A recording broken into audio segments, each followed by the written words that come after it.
خلقكم من ضعف ثم جعل من بعد ضعف قوة ثم جعل من بعد قوة ضعفا وشيبا يخلق ما يشاء وهو العليم القدير.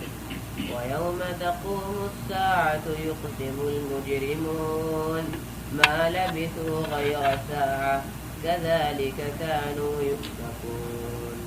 وقال الذين أوتوا العلم والإيمان لقد لبثتم في كتاب الله إلى يوم البعث فهذا يوم البعث ولكنكم كنتم لا تعلمون. فيومئذ لا ينفع الذين ظلموا معذرتهم ولا هم يستعتبون. ولقد ضربنا للناس في هذا القرآن من كل مثل ولئن جئتهم بآية ليقولن الذين كفروا إن أنتم إلا مبطلون. كذلك يطبع الله على قلوب الذين لا يعلمون. فاصبر إن وعد الله حق ولا يستخفنك الذين لا يوقنون. اعوذ باللہ من الشیطان الرجیم بسم اللہ الرحمن الرحیم. پچھلے رکوع میں اللہ تعالیٰ نے توحید کے دلائل بھی دیے ہیں اور توحید کے دلائل کے ساتھ اللہ تعالیٰ نے یہ بات بھی ذہن نشین کروائی ہے کہ جو ذات اتنی قدرتوں والی ہے وہ ذات دوبارہ انسان کو پیدا کرنے پر بھی قادر ہے.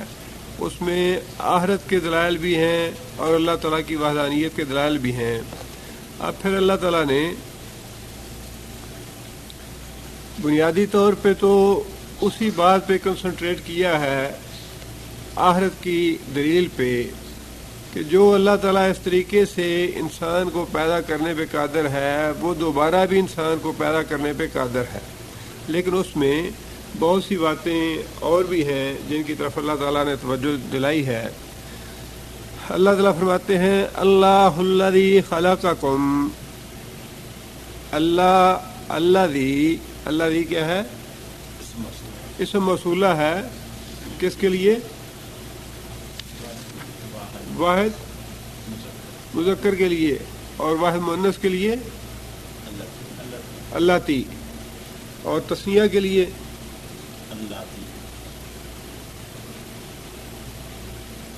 صاحب اللہ تعالیٰ نے اور جمع کے لیے اللہ تی اور مذکر کے لیے اللہ دی اللہ دانے اللہ دینا. اللہ الذی موصولہ اسم موصولہ وہ ہوتا ہے جس کے بعد کچھ وضاحت کی جاتی ہے کسی بات کی. مثال کے طور پہ اللہ دی سے پہلے کیا آیا ہے؟ اللہ کا لفظ ہے. تو اللہ دی کے بعد اللہ کی وضاحت ہونی چاہیے کہ کون سا اللہ. اسم موصولہ جو ہے وہ دو چیزوں کو ملاتا ہے آپس میں اور اس کا مطلب اور مفہوم دیتا ہے. اللہ الذی اللہ وہ ذات ہے خلقکم. خالقہ کون سا فعل ہے؟ خالقہ فعل ماضی ہے صیغہ واحد مذکر غائب کا ہے. خالقکم جس نے تم کو پیدا کیا. خالقہ اس نے پیدا کیا کم تم کو من ضعف. ضعف کا معنی کمزوری. جس نے پیدا کیا تم کو من ضعف کمزوری کی حالت سے کمزوری کی حالت میں. ثم پھر جعل کون سا فعل ہے؟ جعل ماضی ہے واحد مذکر غائب کا صیغہ ہے. جعل اس نے کیا. جعل اس نے کیا اس نے بنایا. من بعد ضعف من بعد پیش لکھا ہے وہاں یا زبر ہے؟ صحیح ہے دونوں طرح صحیح ہے. دو بھی ٹھیک ہے ضعف بھی ٹھیک ہے. ضعفن جس نے ثم جعل بنایا کیا من بعد ضعفن کمزوری کے بعد قوتاً قوت والا، مضبوط، توارا، طاقتور۔ انسان کو پہلی حالت کون سی ہے؟ کمزوری کی حالت میں اللہ فرماتے ہیں کہ ہم نے انسان کو کمزوری کی حالت میں پیدا کیا، ثم جعل من بعد ضعف قوتاً، اور کمزوری کی حالت کے بعد ہم کون سی حالت لے آئے؟ قوت والی۔ ثم جعل، پھر کیا، من بعد قوت ضعفا، طاقت کے بعد ہم نے پھر اس کو کمزور بنا دیا جیسا پہلی حالت میں تھا۔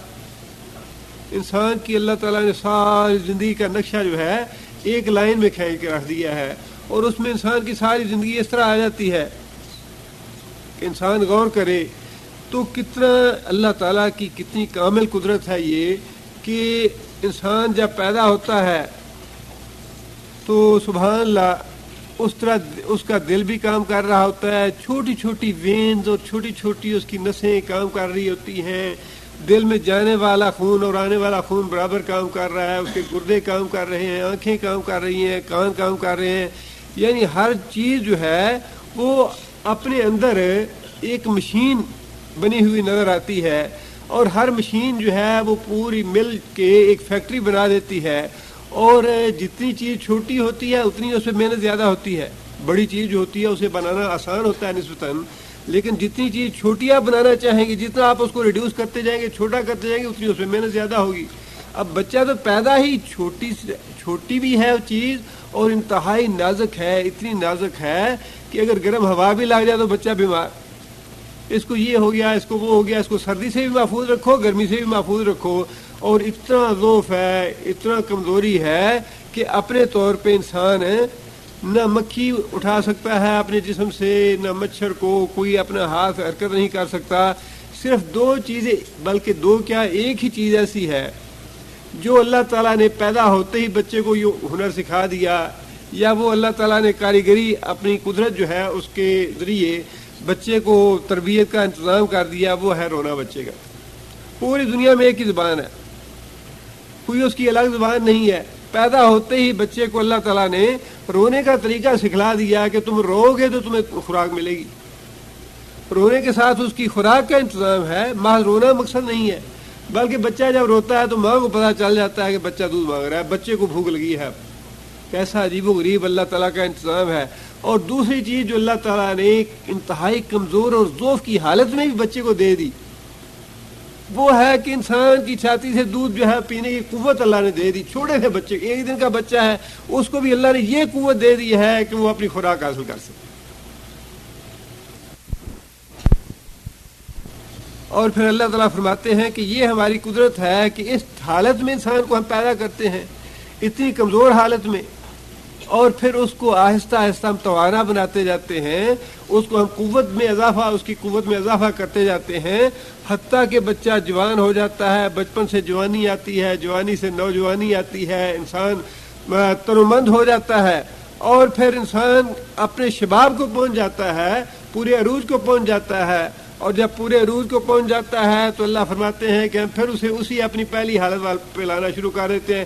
انسان کہتا ہے جی اب نظر نہیں آ رہا، بالوں میں سفیدی آنے لگتی ہے، جی بال اب سفید ہونے لگ پڑے ہیں، کس بات کی علامت ہے؟ یہ سنائی نہیں دیتا۔ وہی اچھے بھلے کان جوانی میں بڑا کام کرتے تھے، بڑا سنتے تھے، زبان بڑی چلتی تھی جوانی میں، لیکن وہی زبان ہے اب اس میں لکنت آ گئی، جو زبان بات نہیں کرتی۔ انسان کے قوا جو ہیں وہ کمزور ہونے شروع ہو جاتے ہیں۔ ایک وقت وہ ہے کہ جب انسان کے یعنی قوت جو ہے اعضاء کی وہ پورے عروج پہ ہے اور بڑی طاقت میں ہے انسان، اور اس وقت انسان یعنی اپنا جو بچپن کا وقت ہے وہ بھول جاتا ہے کہ میں واقعی بڑا کمزور تھا۔ اللہ تعالیٰ نے جہاں اپنی قدرت یہ بتائی ہے، وہاں اللہ تعالیٰ نے انسان کو یہ توجہ بھی دلائی ہے کہ اپنے دونوں زمانے یاد رکھو، نہ ماضی کو بھولو نہ مستقبل کو بھولو۔ جو آدمی ماضی کو بھول جائے وہ بھی احمق ہے، اور جو مستقبل کو بھول جائے وہ بھی احمق ہے۔ مستقبل بھی تمہارا کمزوری کا جب بڑھاپا آ جاتا ہے، انسان کہتا ہے یہ اولاد ہونی چاہیے جو میری خدمت خاطر کرے، جو میرا دیکھ بھال کرے، اور جب بچہ ہوتا ہے تو ماں باپ نہ ہو تو انسان کہتا ہے ہو جی بیچارہ یتیم ہے، پتہ نہیں کیسے پرورش پائے گا۔ یہ بچہ ہے تو اپنے والدین کا محتاج ہے، والدین نگرانی کرتے ہیں، والدین پالتے پوستے ہیں، اس کی نگہداشت کرتے ہیں، اس کی حفاظت کرتے ہیں، اور جب بڑھاپے کی کمزوری کی حالت آتی ہے تو پھر انسان اپنی اولاد کا محتاج ہوتا ہے۔ زندگی بھی ساری اللہ تعالیٰ نے بتا دی، اور اللہ تعالیٰ نے بتایا کہ دیکھو صرف 10-15 سال 20 سال کی بات ہے جو اکڑتے پھرتے ہو، 60-70 سال کی عمر میں وہ 15-20 سال کی جوانی ہے، اس کو ذرا دھیان سے گزارنا، تکبر میں اور غرور میں نہ آنا۔ جس طرح تم ذوق میں پہلے تھے وہی ذوق دوبارہ آنے والا ہے۔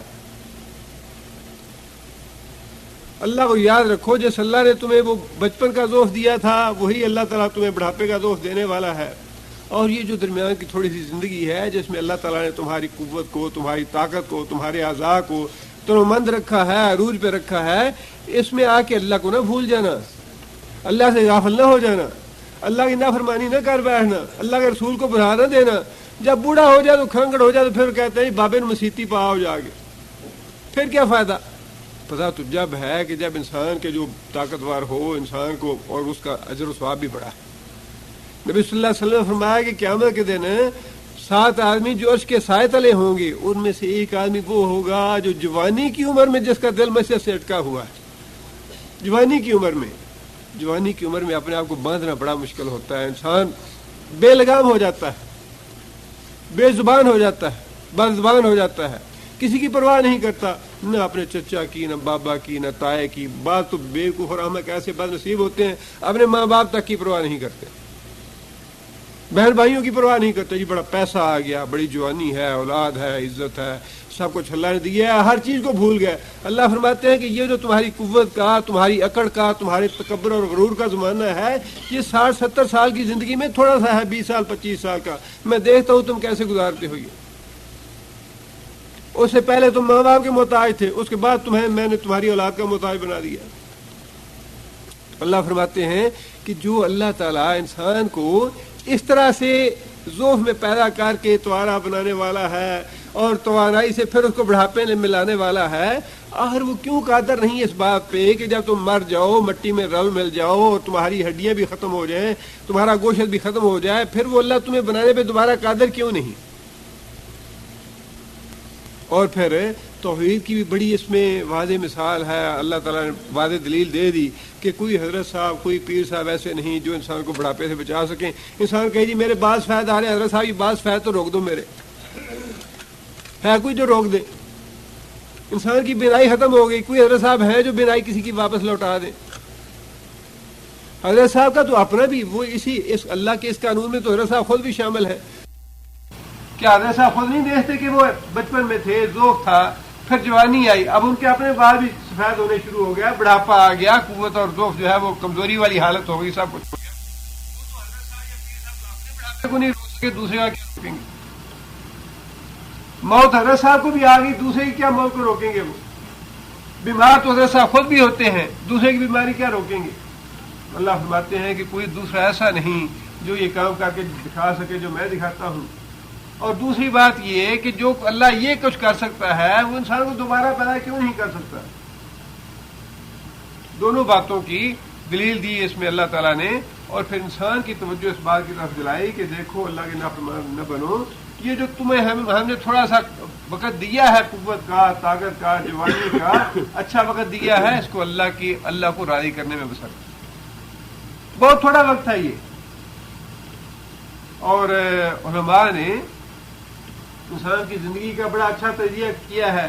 ایک انسان کی 60 سال کی زندگی ہے، اور نبی صلی اللہ علیہ وسلم کی امت کی جو اوسط عمر ہے وہ اتنی ہے 60-70 سال۔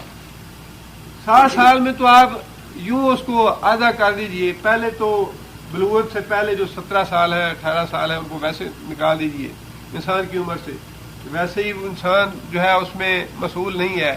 انسان کی مسئولیت کا زمانہ جو ہے وہ 17 سال کے بعد شروع ہوتا ہے، اس کے بعد 32 سال یا 33 سال ہے، ان میں سے آدھا وقت تو انسان ظاہر دن رات ہے، انسان آدھا وقت سو گزارتا ہے۔ 32 سال میں 16 سال اس طرح انسان گزار دیجیے، پھر آگے بڑھاپے کی جب انسان ذوق کا زمانہ آ جاتا ہے 10 سال وہ بھی گزار دیجیے، باقی انسان کو ملتے ہیں 10 سال 12 سال جو انسان گزارتا ہے اپنی جوانی میں، اپنے طاقت میں، انسان وہ اللہ تعالیٰ کو راضی کرنے میں گزار لے یا اللہ کو ناراض کرنے میں گزار لے۔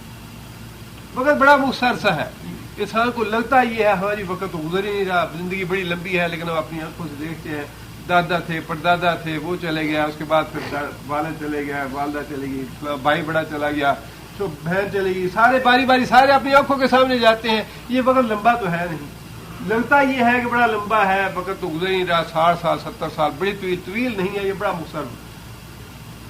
اس لیے اللہ فرماتے ہیں کہ یہ بات اپنے سامنے رکھو کہ یہ جو تمہارا وقت ہے قوت کا اور طاقت کا، جوانی کا، جس میں تم کچھ کرنے کے قابل ہو، کچھ کر سکتے ہو، اللہ کے دین کے لیے کچھ کرو. آگے اللہ فرماتے ہیں کہ ضعفاً و شیبہ، کمزوری اور بڑھاپا دونوں ہم لے آتے ہیں. آگے اللہ فرماتے ہیں یخلق ما یشاء. یخلق کون سا فعل ہے؟ مضارع ہے، واحد مذکر غائب کا صیغہ ہے. وہ پیدا کرتا ہے، یخلق وہ پیدا کرتا ہے، ما کون سا ہے؟ ما موصولہ، یشاء جو چاہتا ہے. اللہ پیدا کرتا ہے جو چاہتا ہے. چاہتا ہے تو کالے رنگ کا پیدا کرتا ہے، چاہتا ہے تو گورے رنگ کا پیدا کرتا ہے. چاہتا ہے تو عقل مند اور ذہین اور فتین پیدا کرتا ہے، چاہتا ہے تو بےوقوف حراوت پیدا کرتا ہے. یخلق ما یشاء. چاہتا ہے تو کمزور پیدا کرتا ہے، چاہتا ہے تو توانا پیدا کرتا ہے. چاہتا ہے تو غریب پیدا کرتا ہے، چاہتا ہے تو امیر پیدا کرتا ہے. چاہتا ہے تو لڑکی پیدا کرتا ہے، چاہتا ہے تو لڑکا پیدا کرتا ہے. یخلق ما یشاء. اللہ تعالیٰ نے ہر انسان کی یہ جو 3 حالتیں ہیں یہ تو ہر انسان کی مشترک ہے. اس کے بعد اللہ نے فرمایا کہ یخلق ما یشاء. پھر اللہ اپنی مرضی سے آگے تقسیم کرتے ہیں، کسی کی روزی کتنی ہے، کسی کی عمر کتنی ہے، کسی کا اخلاق کیسا ہے، کسی کا ادب کیسا ہے، کسی کی عقل کیسی ہے. یہ چیزیں اللہ تعالیٰ اپنی مرضی سے پھر تقسیم کرتے ہیں. لہذا فرمایا کہ یہ 3 حالتیں یہ تو ہر انسان پہ آنی ہی آنی ہے. ایک ہی طریقے سے پیدا کیا انسان کو ضعف کی حالت سے، اس کے بعد پھر آہستہ آہستہ انسان جوانی کی طرف چڑھتا ہے، اور جوانی سے پھر تنزل اور انحطاط آتا ہے، بڑھاپے کی طرف آتا ہے. یہ 3 حالتیں تو ہر انسان پہ آنی ہی آنی ہیں. لیکن اس کے بعد فرمایا کہ یخلق ما یشاء. اس کے بعد پھر تقسیم اللہ تعالیٰ اپنی مرضی سے کرتے ہیں. کسی کو تھوڑا دیا، کسی کو زیادہ دیا، عقل مند بنایا، بیوقوف بنایا، خوبصورت بنایا، بدصورت بنایا، لڑکا بنایا، لڑکی بنایا. یخلق ما یشاء. پیدا کرتا ہے جو چاہتا ہے، کسی کا اس میں عمل دخل نہیں ہے. اللہ تعالیٰ کی تخلیق کو کوئی بدل نہیں سکتا. بدصورت بنا دے تو حضرت صاحب یا پیر صاحب اس کو خوبصورت نہیں بنا سکتے. اللہ تعالیٰ کسی کو احمق بنا دے تو کوئی حضرت یا پیر اس کو ذہین اور فتین نہیں بنا سکتا. اللہ لڑکی بنا دے تو کوئی اس کو لڑکا نہیں بنا سکتا.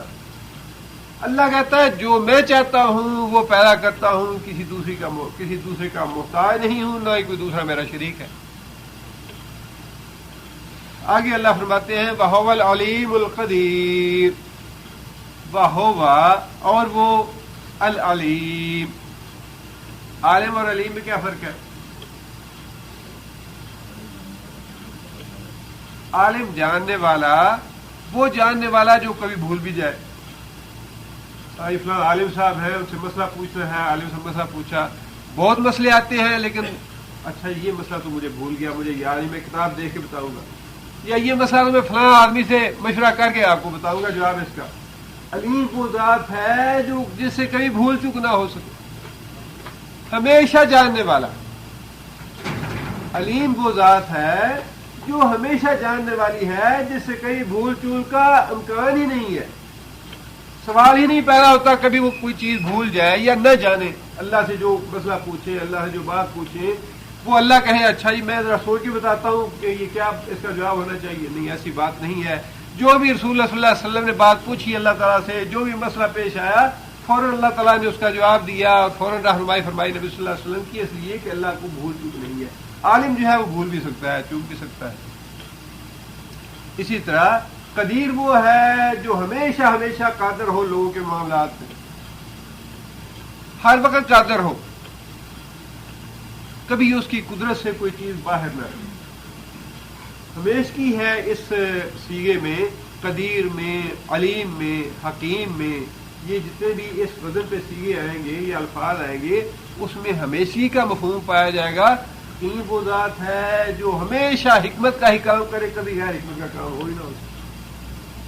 قدیر وہ ذات ہے جو ہمیشہ قادر ہو ہر کام پہ، کبھی اس کی قدرت سے کوئی چیز باہر نہ جائے. علیم وہ ذات ہے جو ہمیشہ جاننے والی ہو، اس کے علم سے کبھی کوئی چیز باہر نہ گئی. فرمایا کہ اللہ تعالیٰ جو پیدا کرتے ہیں اس میں اللہ کا علم بھی شامل ہے، اس کی قدرت بھی شامل ہے. اللہ تعالیٰ نے کوئی چیز الٹ اپ نہیں بنائی، بے مقصد نہیں بنائی، بے سوچے سمجھے نہیں بنائی، پورے علم کے ساتھ اللہ نے بنائی. اور اللہ نے جو کچھ بنایا ہے اللہ خوب جانتا ہے، خوب واقف ہے اس سے، ایک ایک آدمی سے اور ایک ایک آدمی کی ایک ایک چیز سے اللہ واقف ہے. آگے پھر یہ تو دلیل تھی قیامت کے اور آخرت کے ثبوت کی کہ جو اللہ تعالیٰ اس سارے کام پہ قادر ہے، وہ اللہ تعالیٰ آخرت قائم کرنے پہ قادر کیوں نہیں ہے؟ وہ اللہ تعالیٰ آخرت بھی لائیں گے، انسانوں کو دوبارہ پیدا فرمائیں گے. اس کے بعد اللہ تعالیٰ نے خود قیامت کا ذکر فرمایا. قیامت کے بعد معاملات جو ہیں ان کے بارے میں ارشاد فرمایا. اللہ فرماتے ہیں وَيَوْمَ تَقُومُ السَّاعَةُ، وَيَوْمَ اور جس روز، وَيَوْمَ اور جس روز، تقوم کون سا فعل ہے؟ مضارع ہے اور صیغہ واحد مؤنث غائب کا. ساعت کے لیے مؤنث کا صیغہ اللہ تعالیٰ نے استعمال فرمایا.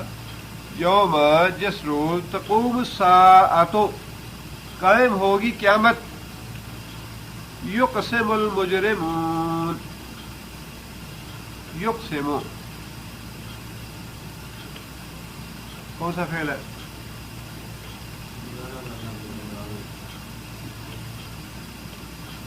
مضارع ہے واحد مذکر، اور اس کا ماضی کیا ہوگا؟ جی اقسم، اقسم وہ قسم کھاتا ہے. اقسم اس نے قسم کھائی، ماضی کا جب فعل ہوگا. یقسم مضارع کا فعل ہے، واحد مذکر غائب کا صیغہ. یقسم وہ قسم کھاتا ہے یا کھائے گا. یقسم المجرمون مجرم لوگ قسمیں کھائیں گے قیامت کے دن. جب قیامت قائم ہوگی تو مجرم لوگ قسمیں کھائیں گے. کس بات کی قسمیں کھائیں گے؟ ما لابسو، ما یہاں پہ کون سا ہے؟ نافیہ ہے. ما نہیں، لابسو کون سا فعل ہے؟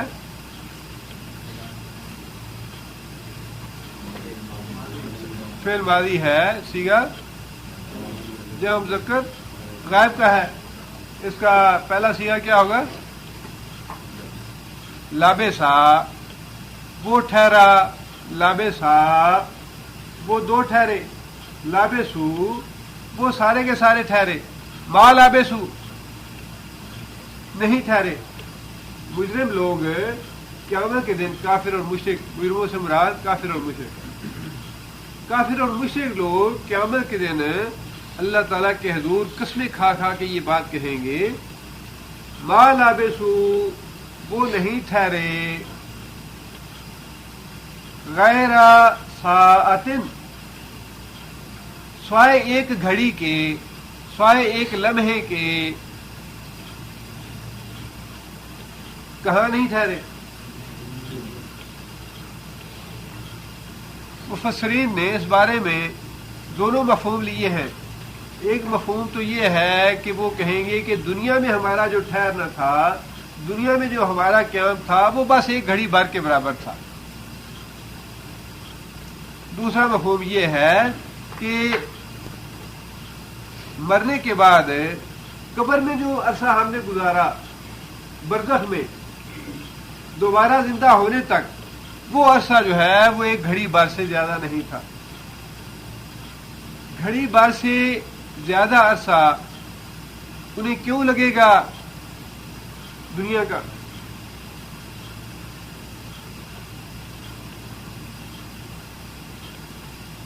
دنیا سجن المومن بجنت الکافر، دنیا جو ہے مومن کے لیے قید خانہ ہے، کافر کے لیے جنت ہے. کافروں نے چونکہ دنیا میں بڑی عیش و عشرت کی ہوگی، اور عیش و آرام کا زمانہ جو ہے وہ بڑی جلدی گزر جاتا ہے. عیش و عشرت کا زمانہ انسان جب گزر جاتا ہے انسان کہتا ہے یہاں تھے تو وہ 10 سال بڑے آرام کے، لیکن ایسے لگتا ہے کہ چٹکی میں گزر گیا، پتہ ہی نہیں چلا۔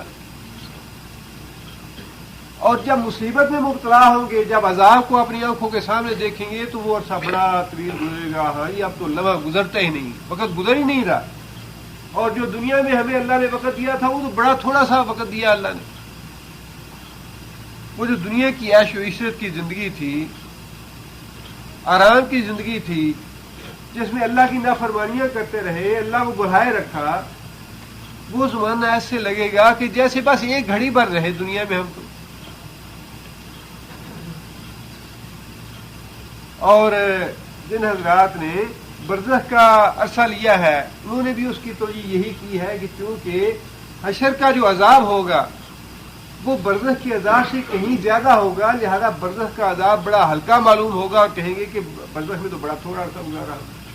اور نبی صلی اللہ علیہ وسلم کی حدیث بھی ہے یہ کہ اس زندگی کے بعد جو آنے والے مراحل ہیں انسان کے، ساری زندگی کی تکلیفیں، مصیبتیں، پریشانیاں اگر اکٹھی کر لی جائیں تو موت کی تکلیف سب سے بڑھ کے، دنیا کی جتنی بھی تکلیفیں ہیں اور مصیبتیں ہیں، پریشانیاں ہیں، آزمائشیں ہیں، ان ساری تکلیفوں کو اکٹھا کر دیا جائے تو صرف ایک موت کی تکلیف ان ساری تکلیفوں سے زیادہ ہوگی۔ اسی لیے عائشہ رضی اللہ تعالیٰ نے یہ بات ارشاد فرمائی کہ جب میں نے نبی صلی اللہ علیہ وسلم کی وفات مبارک پہ نبی صلی اللہ علیہ وسلم کی نزا کو تکلیف دیکھی تو پھر اس کے بعد میں نے اس بات کی خواہش اور تمنا ہی چھوڑ دی کہ کسی کو موت کی تکلیف کم بھی ہوگی۔ نبی صلی اللہ علیہ وسلم کو اتنی زیادہ تکلیف آئی موت کی، نزا کی تکلیف اتنی شدید تھی نبی صلی اللہ علیہ وسلم کو کہ نبی صلی اللہ علیہ وسلم نے اپنے اوپر چادر لی ہوئی تھی، چادر کو کبھی اتارتے، کبھی پھر اوپر لیتے، اتارتے پھر اوپر لیتے، پیالے میں پانی تھا، پانی کا ہاتھ سے اپنے چہرے پہ ملتے، رب عینی علی غمرات الموت و سکرات الموت، یا اللہ اس موت کی بے ہوشی میں اور موت کی تکلیف میں میری مدد فرما۔ تو نبی صلی اللہ علیہ وسلم نے فرمایا کہ موت کی تکلیف جو ہے یہ زندگی کی ساری تکلیفوں سے بڑھ کے، یہ زندگی جو ہے اللہ تعالیٰ نے آرام دہ کیوں رکھی ہے؟ اس لیے یہ امتحان کا وقت ہے، کوئی یہ نہ کہے کہ ہاں میں تو بڑی تکلیفوں میں گزاری، میں تو اللہ کو یاد نہیں کر سکا، میں تو نماز نہیں پڑھ سکا، میں تو ایسے تھا ایسے تھا۔ کوئی آدمی ایسے نہیں کہہ سکے گا۔ جب انسان موت سے گزرے گا، برزخ سے گزرے گا، حشر میں پہنچے گا تو اس زندگی کو کوئی نہیں کہے گا کہ بڑی تکلیفوں میں، بڑی پریشانیوں میں گزاری ہے۔ اور فرمایا کہ جو برزخ کی تکلیف ہے، جو برزخ کا امتحان ہے، وہ موت کی تکلیف سے کہیں زیادہ بڑھ کے، نبی صلی اللہ علیہ وسلم کی حدیث مبارک ہے کہ گھبراہٹ کی جگہ جتنی میں نے قبر دیکھی ہے اس سے زیادہ بڑھ کے گھبراہٹ والی جگہ میں نے نہیں دیکھی۔ اتنی یہ گھبراہٹ والی چیز ہے، آپ اندازہ لگائیں کہ انسان آخر اس کو دوبارہ اس سے سوال جواب کیے جاتے ہیں اور دوبارہ اس کو ہوش میں لایا جاتا ہے۔ اللہ تعالیٰ کا اپنا نظام ہے، وہ کیسے ہوتا ہے، کیا ہوتا ہے، یہ اللہ بہتر جانتے ہیں، عالم برزخ کسی نے دیکھا نہیں، لیکن بہرحال یہ بات علماء نے طے کی ہے کہ واقعی شعور کی حالت ہوتی ہے جس میں انسان سے سوال جواب کیے جاتے ہیں، اور پھر انسان کو ان سوال و جوابوں کے مطابق قبر میں جو منکر نکیر آتے ہیں، اللہ تعالیٰ معاف کرے، خود ان کی جو ہیبت اور نبی صلی اللہ علیہ وسلم نے بتائی ڈراؤنی شکلیں، دیکھ کے برابر آنکھیں ہوتی ہیں، بجلی کی طرح کڑکتی ہوئی آواز ہوتی ہے ان کی، اور اپنے جس طرح بیل کے سینگ ہوتے ہیں اپنے سر سے پاؤں کو کھدیڑتے ہوئے آئیں گے انسان سے سوال جواب کرنے کے لیے، انسان پہ وحشت اسی وقت طاری ہو جاتی ہوگی۔ اس لیے نبی صلی اللہ علیہ وسلم نے فرمایا کہ جتنی گھبراہٹ کی جگہ قبر میں نے دیکھی ہے اس سے زیادہ گھبراہٹ والی جگہ میں نے نہیں دیکھی ہوگی۔ اور فرمایا کہ برزخ کے بعد جتنی تکلیف حشر میں آنے والی ہے، جتنی آزمائش اور جتنا کٹھن وقت حشر میں آنے والا ہے، اس سے پہلے کسی مرحلے میں اتنا زیادہ کٹھن اور تکلیف کا مرحلہ نہیں ہوگا۔ آپ انداز لگائیں 50,000 سال کا عرصہ کھڑے ہو کے انسانوں نے گزارنا ہے۔ انسان 10 گھنٹے یا 1 گھنٹہ کھڑا ہو جائے تو انسان جگہ پہ بند آتی ہے۔ بیٹھنے کے لیے کرسی نہیں ہے، لیٹنے کے لیے چارپائی نہیں ہے، آرام کرنے کا کوئی سوال ہی پیدا نہیں ہوتا، بلکہ پسینوں میں ڈوبے ہوئے ہیں لوگ، ڈبکیاں کھا رہے ہیں، اسے 50,000 سال کا عرصہ گزاریں گے۔ نبی صلی اللہ علیہ وسلم نے فرمایا کہ ہر مرحلہ آنے والا جو ہے وہ پہلے مرحلے سے کہیں زیادہ کٹھن، تکلیف والا اور مصیبت والا ہے، اللہ یہ کہ انسان اپنی اپنی منزل پہ پہنچ جائے جنت میں یا جہنم میں۔ حشر میں جو لوگ کھڑے ہوں گے وہ اللہ تعالیٰ سے دعا کریں گے یا اللہ ہمیں حشر کی مصیبت سے نجات دے، خواہ ہمیں جہنم میں ہی بھیج دے، خواہ ہمیں جہنم میں بھیج دے لیکن حشر کی مصیبت سے ہمیں نجات دے رہا۔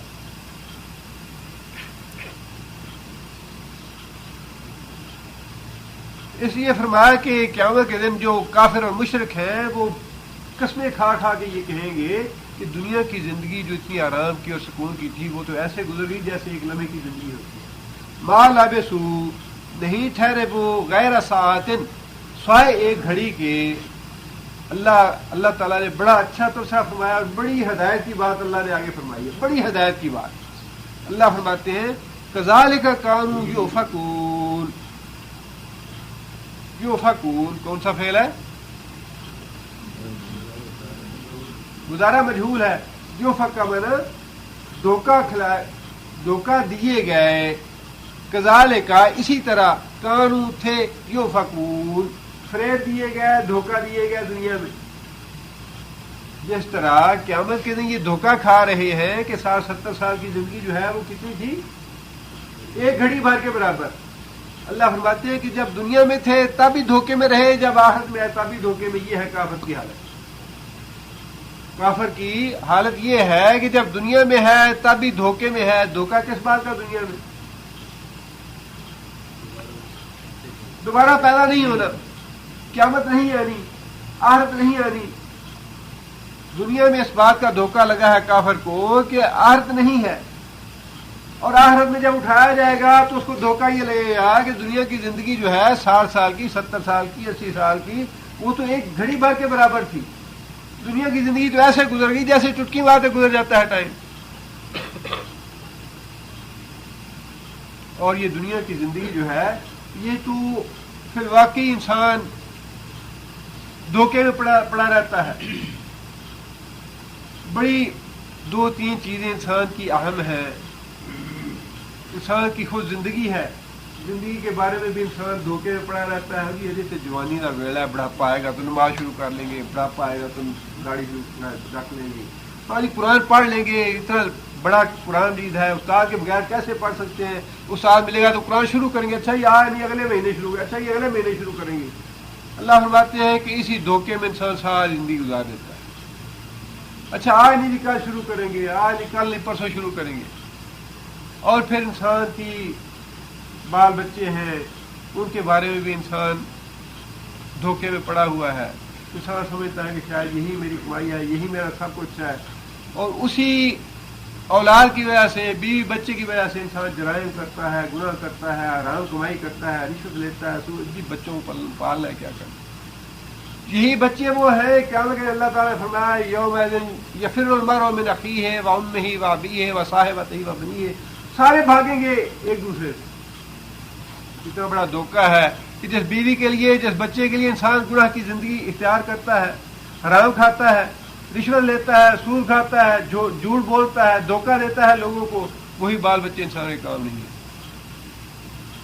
اور پھر یہ مال سراسر دھوکہ، ساری چیزیں دھوکہ ہے۔ مال بھی انسان یہی کہتا رہتا ہے، نبی صلی اللہ علیہ وسلم نے فرمایا کہ انسان کہتا ہے مالی مالی مالی، میرا مال میرا مال میرا مال۔ فرمایا تیرا مال کیا ہے؟ تیرا مال وہ ہے جو 2 روٹی صبح کھا لیتا ہے، 2 روٹی شام کھا لیتا ہے، وہ تیرا مال۔ 1 ریال کی 2 روٹیاں آتی ہیں، 1 ریال صبح کھا لیا، 1 ریال رات کو کھا لیا۔ ہاں تمہاری طرح 10,000 ہے، 20,000 ہے، 5,000 ہے، 20,000 جتنی بھی ہے، وہ 2 ریال ہے تمہارے اس میں سے دن کے۔ اور پھر تمہارا لباس ہے، وہ تم 50 ریال میں بنا لو، 60 ریال میں بنا لو، 30 ریال میں بنا لو، 2 مہینے 3 مہینے 6 مہینے گزار لو، وہ تمہارا مال ہے۔ یا پھر جو تم نے اللہ کی راہ میں صدقہ کر دیا وہ تمہارا مال ہے، جو انسان کا جی نہیں کرتا نکالنے کے لیے، جیب سے نکالتے ہوئے بڑی کوفت ہوتی ہے۔ اچھا یہ ایسے نکال دیں گے تو اتنا تو چلا جائے گا، پھر کیا ہوگا، بچے کیا کھائیں گے، میں کیا کھاؤں گا، کاروبار کیسے چلے گا، کاروبار میں اتنا پھنسا ہوا ہے، قرض اتنا چڑھا ہوا ہے۔ حالانکہ کاروبار لاکھوں اور کروڑوں کا ہوتا ہے، انسان کہتا ہے لاکھوں کا قرض ہے مجھ سے، آج کروں یا نہ کروں۔ حالانکہ کروڑوں کا حساب ہوتا ہے، لیکن انسان سوچتا ہے اس طریقے سے ہے کہ اللہ کی راہ میں جب انسان کے ہاتھ سے کچھ نکلتا ہے، مال جاتا ہے تو بڑی کوفت ہوتی ہے، بڑی تکلیف ہوتی ہے۔ اللہ کے رسول نے فرمایا کہ جو تم نکالتے ہو اللہ کی راہ میں صدقہ خیرات کرتے ہو وہی تمہارا ہے، باقی تم وارثوں کا مال ہے، جیسے ہی مرو گے سب کچھ وارثوں کے قبضے میں کر لیں گے۔ بھائی ہیں، بھائیوں میں لڑائی جھگڑا پڑ جائے گا، اولاد نہیں ہے تو قریبی رشتہ دار جو ہے وہ فوراً ہی آگے بیٹھ جائیں گے، آج لاؤ جی ہمارا حصہ کون سا۔ فرمایا کہ کافر آدمی جس کا اللہ سے کوئی تعلق نہیں ہے، دین سے کوئی تعلق نہیں ہے، اس کا معاملہ یہ ہے کہ دنیا میں بھی وہ دھوکے میں پڑا ہوا ہے، میرا مال، میری دولت، میری زندگی، میرا بچہ، میری بیوی، میری اولاد، میرا یہ، میرا وہ، میرا کرتا وہ مر جاتا ہے،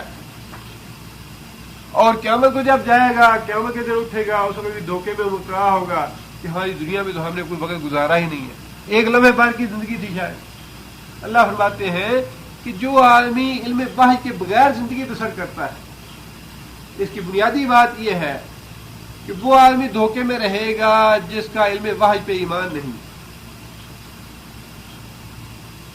جو علم وحی کے بغیر اپنی زندگی گزارے گا وہ ہمیشہ دھوکے میں رہے گا، دنیا میں بھی اور آخرت میں بھی، اس لیے کہ اللہ تعالیٰ نے ایک نظام بنایا ہے، اللہ تعالیٰ نے انسان کو پیدا کیا ہے کہ میں تمہیں پیدا کر رہا ہوں، اس کے بعد تمہاری ہدایت کا انتظام میں کروں گا، انبیاء کو بھیج کے، کتابیں بھیج کے، علم وحی بھیج کے۔ جو آدمی اس علم وحی کو فالو نہیں کرتا یا اس کی اتباع نہیں کرتا یا اسے تسلیم نہیں کرتا، اس پہ ایمان نہیں لاتا، اس کی زندگی بیکار ہے، دھوکے میں گزر رہی ہے اس کی زندگی۔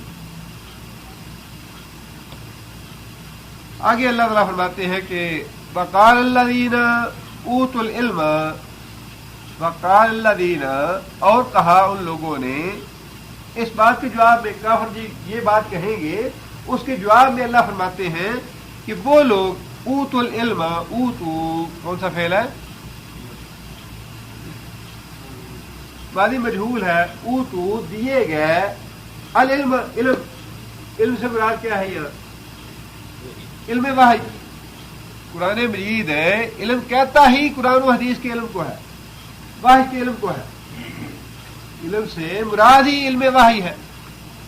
اللہ فرماتے ہیں کہ وہ لوگ جن کو علم دیا گیا، علم تو ویسے وحی کے ذریعے نبی تک ہی جاتا ہے، لیکن آگے نبی کے ذریعے وہ علم جو ہے امت تک پہنچتا ہے۔ قرآن مجید میں اللہ تعالیٰ نے کئی جگہ پہ والذین اوتوا الکتاب، جو کتاب دیے گئے، ہر آدمی کتاب نہیں دیا گیا، کتاب تو نبی کو دی گئی، لیکن وہ کتاب کیونکہ نبی کے ذریعے امت تک پہنچائے گی، لہذا فرمایا گیا یہ سارے لوگ وہ ہیں جو کتاب دیے گئے۔ اسی طرح علم وحی آتا تو نبی کے پاس ہے، لیکن نبی کے ذریعے آگے امت کے پاس جاتا ہے، لہذا ان سارے لوگوں کو شامل کر دیا اس میں کہ اوتوا العلم، کہ وہ لوگ جو علم وحی دیے گئے، بل ایمان، اور ایمان دیے گئے، علم کے ساتھ ایمان ضروری ہے۔ کتنے ہمارے لوگ ہیں جو اسلامیات کی پی ایچ ڈی لندن میں جا کرتے ہیں، پڑھانے والے کافر ہیں اسلامیات، لیکن ان کو ایمان نصیب نہیں ہے، علم ہے ان کے پاس لیکن ایمان نصیب نہیں ہے، لہذا اللہ تعالیٰ نے دونوں باتوں کا الگ الگ تذکرہ فرما دیا۔ وہ لوگ جو علم دیے گئے، علم کے ساتھ ہی ایمان بھی دیے گئے، وہ لوگ کافروں اور مشرکوں کے سوال کا یہ جواب دیں گے، ان کی اس بات کا یہ جواب دیں گے، لقد لبستم، لقد البتہ تحقیق، لبستم کون سا فعل ہے؟ ماضی ہے، ماضی، لبستم جمع مذکر حاضر کا، لبستم تم لوگ ٹھہرے، لابس کون کا دان کرے گا؟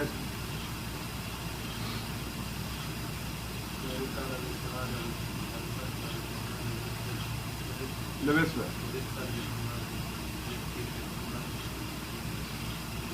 لبستو لبسنا، ماضی اور مضارع کی گردانیں جو ہیں یہ اب وہی بات ہے نا کہ انسان کو اتنا عرصہ ہو گیا لیکن ابھی تک بیشتر دوستوں کو ماضی مضارع کی گردانیں یاد نہیں ہیں، اس کے لیے وقت نکالنا بڑا مشکل ہے۔ لبستم تم ٹھہرے، لبستم تم ٹھہرے، فی کتاب اللہ، اللہ کی کتاب میں، فی کتاب اللہ، اللہ کی کتاب کی روح سے۔ اب یہ کہنے والے کون ہیں؟ مومن، جنہیں علم دیا گیا اور ایمان دیا گیا، انہوں نے کس چیز کا حوالہ دیا؟ کتاب اللہ کا. کتاب اللہ کا حوالہ کون دے گا؟ جیسے کتاب پڑھی ہوگی. کتاب اللہ کا حوالہ انہوں نے کیوں دیا؟ اس لیے کہ انہوں نے کتاب اللہ پڑھی دنیا میں. جو لوگ علم دیے گئے، ایمان دیے گئے، وہ اس کا جواب یہ دیں گے لقد لبثتم، تم لوگ دنیا میں ٹھہرے رہے فی کتاب اللہ، اللہ کی کتاب کی روح سے، اللہ کی کتاب کے مطابق الی یوم البعث، طرف حشر کے دن تک تم برزخ میں پڑے رہے ہو.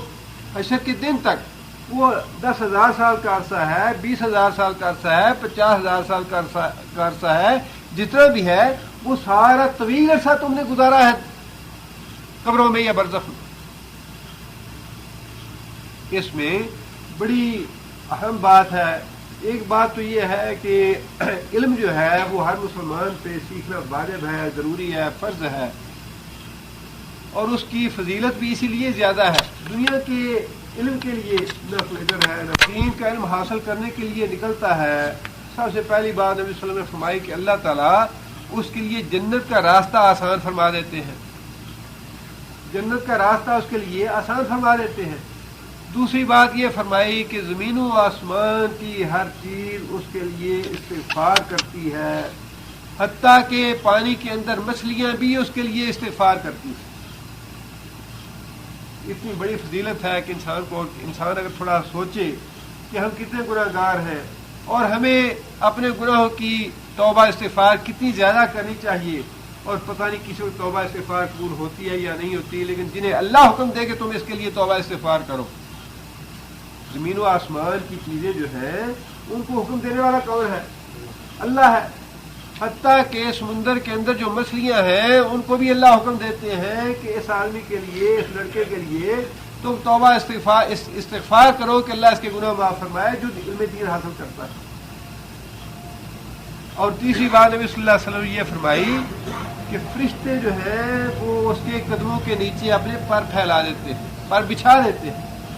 فخفض، فرشتے اپنے پر جو ہے ان لڑکوں کے پاؤں کے نیچے بچھاتے ہیں، ان کی اتنی عزت اور تکریم کرتے ہیں کہ فرشتے ان کے آگے بچھ جاتے ہیں. اور چوتھی بات نبی صلی اللہ علیہ وسلم نے یہ فرمائی کہ ایک آدمی جو عبادت گزار ہے، عابد، اس کے مقابلے میں دین کے عالم کو اتنی فضیلت حاصل ہے جس طرح 14ویں کے چاند کو ستاروں پہ فضیلت حاصل ہے. 14ویں کا چاند مکمل ہوتا ہے، اس میں کوئی کمی نہیں ہوتی، بھرپور روشنی ہوتی ہے اس کی، اور اس کے مقابلے میں ستارے تو ٹمٹمانے والے ہیں. ایک چاند کے مقابلے میں جس طرح ایک تارہ ہے، یہ نبی صلی اللہ علیہ وسلم نے فرمایا کہ مثال ہے عالم کی اور عابد کی. بڑی فضیلت ہے. تو اگر بچپن میں ہم کسی وجہ سے علم دین نہیں سیکھ سکے تو اب اللہ تعالیٰ نے ہمیں فرصت بھی دیا ہے، وقت بھی دیا ہے، اللہ تعالیٰ نے ہمیں ماحول بھی دیا ہے، اس کے باوجود ہماری نیندر نہیں پوری ہوتی. کتنا بڑا دھوکہ ہے انسان کا. یہ نیندر تو پتہ نہیں 10,000 سال سونا ہے یا 50,000 سونا ہے، کروڑ ہزار سال سونا ہے، کتنا سونا ہے. جب تک انسان حشر میں اٹھے گا نہیں، جب تک سونا ہی سونا ہے. اور یہ دنیا کی زندگی اللہ نے سونے کے لیے تو نہیں بنائی. اسی لیے اللہ تعالیٰ نے فرمایا کہ قیامت کے دن وہ لوگ جن کے پاس علم ہوگا، کتاب کا، وحی کا علم ہوگا، اور پھر ساتھ ایمان ہوگا اللہ کے رسول پہ. پھر ایمان بھی ہمارے جیسا کچا پکا ایمان نہیں، بلکہ مضبوط ایمان. نبی صلی اللہ علیہ وسلم نے فرمایا کہ صحیح ایمان کی چاشنی اس آدمی نے حاصل کی جس آدمی کو اپنے ایمان سے پلٹنا اتنا ہی ناگوار ہو، اتنا ہی برا لگے جس طرح کسی آدمی کو آگ میں جانا برا لگتا ہے، آگ میں جانا ناگوار گزرتا ہے، اس کو ایمان سے پیچھے ہٹنا اتنا ہی برا محسوس ہو کہ جو ایمان اللہ رسول پہ لے آئے ایک دفعہ، اس پہ جان چلی جائے تو چلی جائے، اس سے پیچھے نہیں ہٹنا.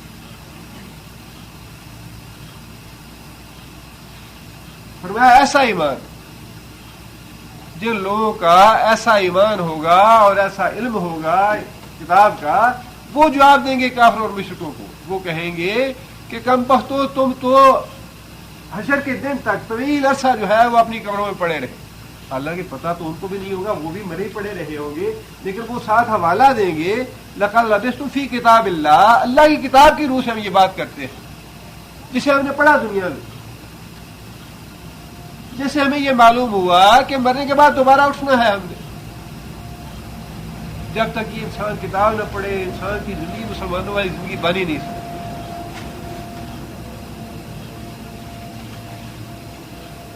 اس کتاب کو پڑھنا اتنا ہی ضروری ہے جتنا زندہ رہنے کے لیے پانی پینا یا روٹی کھانی ضروری ہے. دنیا اسلام مسلمان کی یا اسلامی زندگی بسر کرنے کے لیے قرآن مجید کا پڑھنا، اس کو سمجھنا اتنا ہی ضروری ہے. روٹی پانی کے بغیر خواہ کتنی بھی مصروفیت ہو، کتنا بھی انسان پریشان ہو، کتنی بھی تکلیف آ جائے، کتنے ہی غم آ جائے، کبھی انسان یہ نہیں کہتا آج تو میں پریشان ہوں آج روٹی نہیں کھاؤں گا، آج تو بڑا مصروف ہوں آج تو میرے پاس بغل نہیں ہے پانی پینے کے لیے. اس کے لیے تو انسان چاروں نہ چار جیسے بھی ہو کہتا ہے مجھے بھوک لگی ہے، یہ کام یہاں پڑا رہے، اب میں پہلے کھانا کھاتا ہوں پھر میں باقی جاؤں گا. یہ معاملہ تو بدقسمتی کے ساتھ دین کے ساتھ ہے ہمارا کہ وقت بھی ہے، سہولت بھی ہے، اللہ تعالیٰ نے وسائل بھی دیے ہیں، اس کے باوجود دین کی طرف توجہ نہیں، دین حاصل کرنے کے لیے شیطان آنے ہی نہیں دیتا.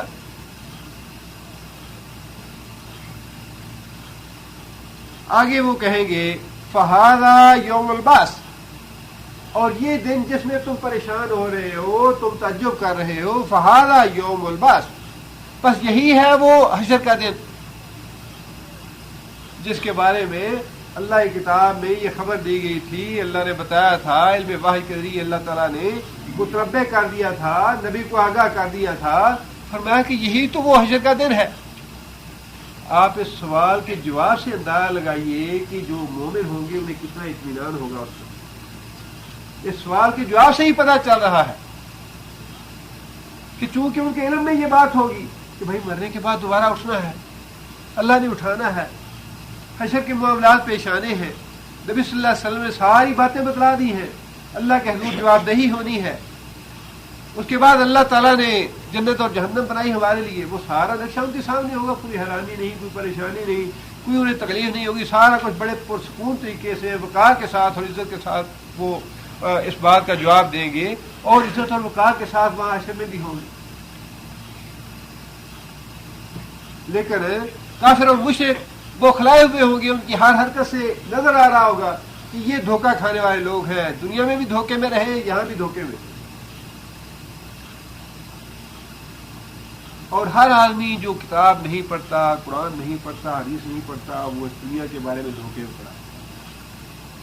یہ یاد رکھیے کہ اس کو زندگی کے مسائل جو ہیں ان کے جواب اور زندگی کے مسائل کا حل یہ صرف قرآن ہی دیتا ہے. انسان سولوشن قرآن کے پاس ہے، اور کسی چیز میں نہیں ہے سولوشن انسان کی زندگی. جس نے قرآن نہیں پڑھا اس نے تو وہی جیسے کافروں نے زندگی گزاری اسے بھی زندگی گزار دی.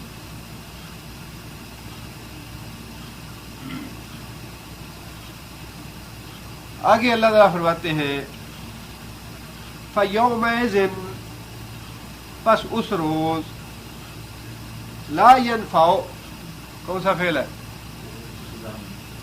مضارع منفی ہے، اور صیغہ اچھا، وَلَٰكِنَّكُمْ، اور لیکن تم لوگ، کنتم تھے، لا تعلمون، نہیں جانتے. دنیا میں تم نے کتاب نہیں پڑھی، دنیا میں تم نے اللہ قرآن نہیں پڑھا، اللہ کے رسول پہ تم ایمان نہیں لائے، علم وحی سے تم ناواقف رہے، لہٰذا تم اس بات سے ناواقف ہو کہ تم کتنی دیر پڑے رہے. اس سے واقف تو وہی ہوگا جس نے قرآن پڑھا ہے، جس نے رسول اللہ صلی اللہ علیہ وسلم کی حدیثیں پڑھی ہے، رسول اللہ صلی اللہ علیہ وسلم کی ارشادات اور فرمودات پہ ایمان لایا ہے. تم چونکہ اللہ کے رسول کی تعلیمات سے ناواقف تھے، لہٰذا تمہیں یہ پتہ ہی نہیں کہ تم کتنا عرصہ رہے برزخ میں. وَلَٰكِنَّكُمْ، اور لیکن تم لوگ، کنتم تھے، لا تعلمون، ناواقف، نہیں جانتے. فَيَوْمَئِذٍ، پس اس روز، لا ينفع الذین ظلموا، لا ينفع، نہیں نفع دے گا، نہیں فائدہ دے گا، الذین، وہ لوگ، ظلموا، جنہوں نے ظلم کیا، ظالموا جنہوں نے ظلم کیا. معذرتہم معذرت کیا اس کا مادہ ہے؟ اعذارا ادھر کا معنی بہانہ. معذرت کوئی معذرت یا کوئی بہانہ لا ينفع انہیں فائدہ نہیں دے گا. دنیا میں انسان بہانے کر لیتا ہے. جب انسان پکڑا جاتا ہے، کوئی جرم کر لیتا ہے، کوئی گناہ کر بیٹھتا ہے، تو پہلے تو انسان یہی کوشش کرتا ہے کہ کوئی بہانہ بنا لگا کے چھوٹ جائے. پولیس نے پکڑ لیا، عدالت میں چلے گیا، انسان 100 بہانے ادھر ادھر کے لگاتا ہے. لیکن اللہ تعالیٰ کی بارگاہ میں انسان جائے گا تو وہاں بھی بہانے کرنے کی کوشش کرے گا. اللہ تعالیٰ کے سامنے جھوٹ بولنے کی کوشش کرے گا، لیکن وہاں انسان کا جھوٹ کام نہیں ہے. معذرتیں کرے گا انسان وہاں پہ اللہ کے حضور. منافق کے بارے میں نبی صلی اللہ علیہ وسلم نے فرمایا کہ اللہ تعالیٰ پوچھے گا کہ میں نے تمہیں اپنی نعمتیں دی دنیا میں، تمہیں عزت دی، تمہیں دولت دی، بیوی بچے دیے، کھانے پینے کو دیا، تم نے میرا کیا شکر ادا کیا؟ وہ کہے گا یا اللہ میں تجھ پہ ایمان لایا، تیرے رسول پہ ایمان لایا، نمازیں پڑھی، روزے رکھے، قرآن پڑھا، صدقہ خیرات کیا، یہ کیا وہ کیا. اللہ تعالیٰ ارشاد فرمائیں گے کہ ٹھیک ہے ہم گواہ لاتے ہیں تمہارے خلاف. تو انسان سوچے گا کہ میرے خلاف گواہ کون ہوگا؟ میں تو دنیا میں یہ سارے کام کرتا ہی رہا ہوں، میں نے کوئی غلط بات تو نہیں کہی. اللہ تعالیٰ اس کے منہ پہ مہر لگا دیں گے اور اس کے اعضاء کو حکم دیں گے کہ تم بولو، تم گواہی دو کہ کیا باقی دل سے نمازیں پڑھتا تھا، کیا واقعی یہ دل سے اسلام لایا تھا، کیا واقعی یہ دل سے ایمان لایا تھا اللہ کے رسول پہ. اس کے اعضاء گواہی دیں گے کہ یا اللہ یہ آدمی منافق. صحیح آدمی کہے گا یا اللہ میں نے تیری خاطر، تیرا دین پھیلانے کے لیے، تجھے راضی کرنے کے لیے بڑا مال خرچ کیا. شہید کہے گا یا اللہ میں نے اپنی جان تیری راہ میں دی. قاری کہے گا یا اللہ میں نے تیرا قرآن لوگوں میں پھیلانے کے لیے سنایا لوگوں کو. لیکن جھوٹے آدمیوں کی، ریا نمائش کرنے والے لوگوں کی معذرت اللہ تعالیٰ قبول نہیں کرتا. اور اس کی مثال اگر اپنے قریب دیکھنی چاہیے یا اپنی جانوں سے لینی چاہیے، اپنی ذات سے، یا اپنے عبرت حاصل کرنے کے لیے، سبق حاصل کرنے کے لیے، تو ہم اپنے لوگوں میں سے بھی لے سکتے ہیں. اور قیامت کے دن ایسا ہی ہوگا. اگر ایک آدمی کہے گا یا اللہ میں تو نماز پڑھنا چاہتا تھا، میرے کپڑے پلیز رہتے تھے، یا مجھے اتنی مصروفیت تھی، اتنے کام تھے، یا اللہ مجھے وقت ہی نہیں مل سکا. اللہ تعالیٰ اسی کے زمانے میں سے، اسی کے ہمسائے سے، اڑوس سے، پڑوس سے، دوستوں سے آدمی لے آئیں گے کہ ہاں یہ آدمی بھی تمہارے وقت میں، تمہارے پڑوس میں، تمہارے زمانے میں رہتا تھا، اس میں بھی بیوی بچے تھے، اس کو بھی مصروفیت تھی، اس کے بھی کام کاج تھے، یہ تو 5 وقت کی نماز پڑھتا رہا، تم کیسے مصروف تھے؟ تم نے کیوں نہ پڑھی؟ میرا قرآن کیوں نہ پڑھا؟ تم نے قرآن کیوں نہ سیکھا؟ یا اللہ بڑا لمبا چوڑا کاروبار تھا، بڑا مصروف تھا، بیمار تھا، ایسے تھا، یہ نہیں کر سکا، وہ نہیں کر سکا. اللہ تعالیٰ اسی کے دوستوں میں سے، اسی کے قرب و جوار میں سے، اسی کے دائیں بائیں سے آدمی لے آئیں گے کہ تم نے قرآن پڑھا یا نہیں پڑھا. اور پھر اس کی مثال تو خود نبی صلی اللہ علیہ وسلم نے بھی دی. ایک آدمی کہے گا یا اللہ تو نے مجھے بڑا حسن و جمال دیا، یا اللہ میں حسن و جمال کی وجہ سے گمراہ ہو گیا، مجھ سے یہ گناہ ہو گیا، یہ غلطیاں ہوئی، یہ غلطیاں ہو گئی. اللہ تعالیٰ فرمائے گا کہ اچھا بلاؤ میرے بندے یوسف کو. اللہ پوچھے کہ یوسف میں نے تجھے کتنا حسن دیا تھا، کتنا خوبصورت تجھے بنایا تھا، تم نے کیسی زندگی بسر کی. اور یوسف علیہ السلام کہیں گے کہ یا اللہ تجھے پتہ ہی ہے.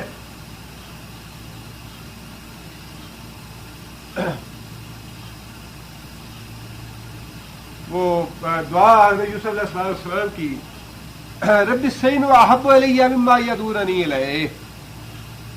یوسف علیہ السلام کہیں گے کہ یا اللہ تجھے تو پتہ ہی ہے کہ مجھے دعوت گناہ دی عورتوں نے، اور میں نے یا اللہ تو اسے دعا مانگی تھی رب السجن احب الی مما یدعوننی الیہ، یا اللہ اس گناہ کرنے سے میں جیل میں جانا پسند کرتا ہوں، یا اللہ مجھے جیل میں بھیج دے، میں اس گناہ کے قریب نہیں جاؤں گا۔ رب السجن احب الی، یا اللہ مجھے گناہ کی زندگی اور جیل کی زندگی بہت زیادہ احب، ہر چیز سے پسند ہے، مما یدعوننی الیہ، بنسبت اس گناہ کے جس کی طرف مجھے یہ بلا رہے۔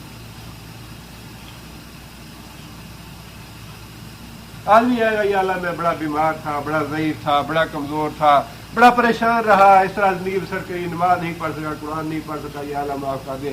اللہ فرمائے کہ اچھا بلاؤ میرے بندے ایوب، کیسے گزاری زندگی ایوب؟ حضرت ایوب کہیں گے یا اللہ تجھے تو پتہ ہی ہے، جسم میں کیڑے پڑ گئے، سارا جسم جو ہے وہ زخمی ہو گیا، رشتہ دار چھوڑ گیا، بھائی بہن چھوڑ گیا، سارے قرابت دار اور محلے والے چھوڑ گئے، صرف ایک بیوی ساتھ تھی، یا اللہ تیری نافرمانی تو نہیں؟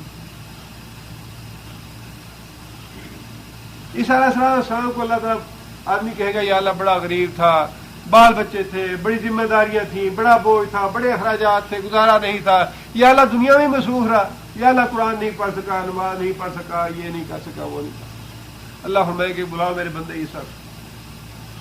پوچھیں گے کہ عیسیٰ کیسے زندگی بسر کی؟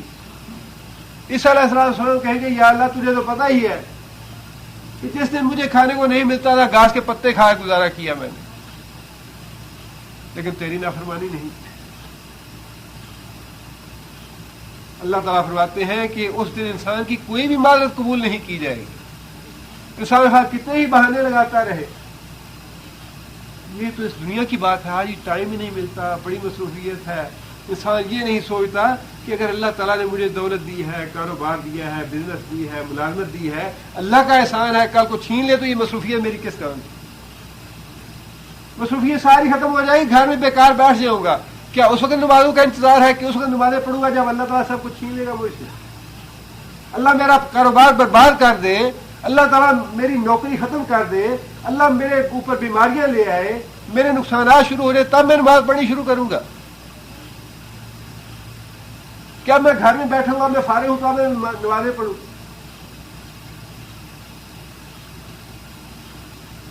اور پھر اللہ تعالیٰ نے ہدایت کے راستے سارے انسان کے لیے کھولے ہوئے ہیں، کوئی کسر نہیں چھوڑی۔ سچی بات یہ ہے کہ اگر انسان کوئی راہ سے ہٹا ہے، فسق و فجور کی زندگی اس نے اختیار کی ہے، تو اس کا اپنا قصور ہے یہ۔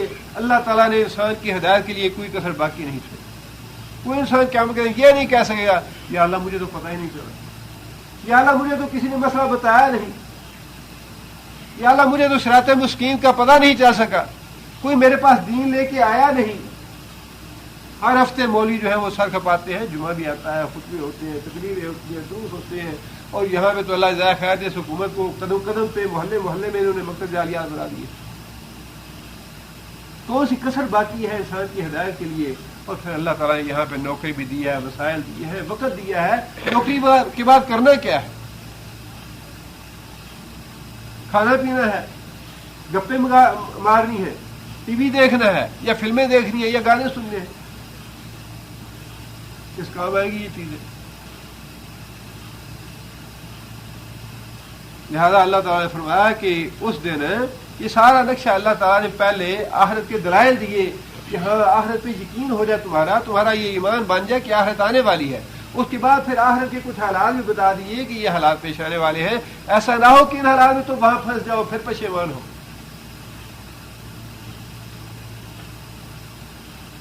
اس دن نہ تو معذرت قبول ہوگی، ولا ہم یستعتبون، ولا اور نہ ہی ہم وہ لوگ یعنی ظالم، یستعتبون کون سا فعل ہے؟ گزارا مجہول ہے۔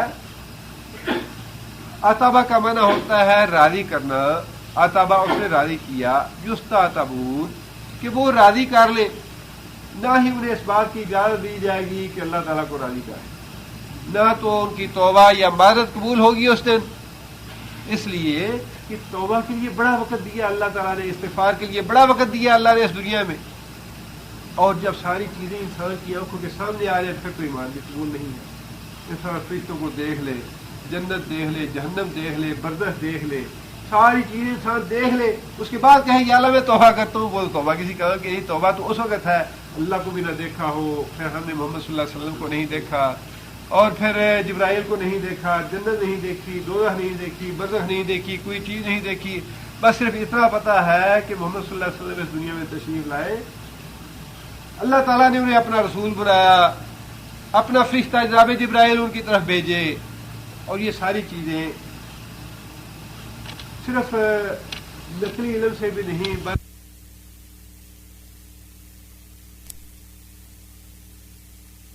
کرتی ہے کہ ایسے ہونا چاہیے تھا کہ اللہ انسان کو پیدا کرے تو پھر اس کی رہنمائی کے اسباب بھی پیدا کرے، اس کی رہنمائی کے لیے وسائل بھی دے۔ لہذا جب سب کچھ دیکھ لیا تو اس دن اللہ تعالیٰ کو راضی کرنا چاہیں گے کافر اور مشرک، لیکن اللہ فرماتے ہیں کہ اس دن راضی کرنے کی انہیں مہلت نہیں دی جائے گی، موقع نہیں دیا جائے گا۔ کہیں گے کہ یا اللہ بس ایک دفعہ دنیا میں بھیج دے، نہ بل صالحا، دنیا میں جا کے ہم بڑے نیک بن کے رہیں گے، نیک کام کریں گے، نیکیاں کریں گے۔ اللہ فرمائے کہ نہیں، بس ایک موقع دینا ہے، دے دی، جسے کما لیا، جسے ضائع کر دیا اسے ضائع کر دیا، دوسرا موقع نہیں۔ آگے اللہ فرماتے ہیں وَلَقَدْ ضَرَبْنَا، وَلَقَدْ اور البتہ تحقیق، ضربنا کون سا فعل ہے؟ ماضی ہے، جمع متکلم کا صیغہ ہے۔ ضربنا، ضرب کا معنی بیان کرنا اور مارنا بھی، چلنا بھی۔ ضربنا ہم نے بیان کیا، للناس واسطے لوگوں کے، فی ھذا القرآن اس قرآن میں، من کل مثل، من کل مثل ہر طریقے سے۔ اور واقعی سچی بات یہ ہے کہ اللہ تعالیٰ نے بات تو کتنی باتیں ہیں اس قرآن مجید میں، اگر اس کا خلاصہ نکالے، اللہ تعالیٰ کی ذات پہ ایمان، نبی صلی اللہ علیہ وسلم کی رسالت پہ ایمان اور آخرت پہ ایمان، یہ 3 باتیں ہیں، اور 30 پارے ہیں ان باتوں کے لیے۔ باتیں 3 ہیں جن پہ ایمان لانا ہے، توحید ہے، رسالت ہے اور آخرت ہے، 3 باتیں ہیں، اور ان 3 باتوں کے لیے اللہ تعالیٰ نے 30 پارے نازل فرما دیے۔ انسان کی ہدایت کے لیے اللہ فرماتے ہیں کہیں ہم نے خود انسان کی اپنی تخلیق کی، من آیات ہی، یہاں تک کہ اللہ فرماتے ہیں کہ من آیات ہی منامکم، تمہاری نیند میں تمہارے لیے نشانی ہے، تمہاری اس پیدائش میں تمہارے لیے نشانی ہے، آسمان اور زمین میں تمہارے لیے نشانی ہے، زمین سے جو کچھ اگتا ہے اس میں تمہارے لیے نشانی ہے، آسمان سے جو بارش برستی ہے اس میں تمہارے لیے نشانی ہے، شہد کی مکھی ہے اس میں تمہارے لیے نشانی ہے، جو دودھ تم پیتے ہو اس میں تمہارے لیے نشانی ہے۔ آپ اندازہ تو لگائیے کہ اللہ تعالیٰ نے کیسے کیسے باتیں سمجھائی ہمیں کہ توحید اللہ ایک، کیسے کیسے اللہ نے سمجھایا ہے کہ جو اللہ اس بات پہ قادر ہے دوبارہ انسانوں کو پیدا کرنے پہ قادر ہے۔ کوئی مثال نہیں چھوڑی، کوئی طریقہ نہیں چھوڑا، کوئی انسان کا جو چیز اپیل کرنے والی تھی وہ طریقہ اللہ تعالیٰ نے چھوڑا نہیں، ہر طریقے سے اللہ تعالیٰ نے انسان کو سمجھانے کی کوشش کی۔ اللہ فرماتے ہیں کہ ہم نے اس قرآن میں ہر طرح سے اپنی بات بیان کرنے کا بات بیان کی اور تمہیں سمجھانے کی کوشش کی، لیکن آگے اللہ فرماتے ہیں وَلَئِن جِئْتَهُم بِآیَةٍ، وَلَئِن اور اگر، کافروں کا مشرکوں کا حال یہ ہے، اور اگر جِئْتَهُم، جِئْتا کون سا فعل ہے؟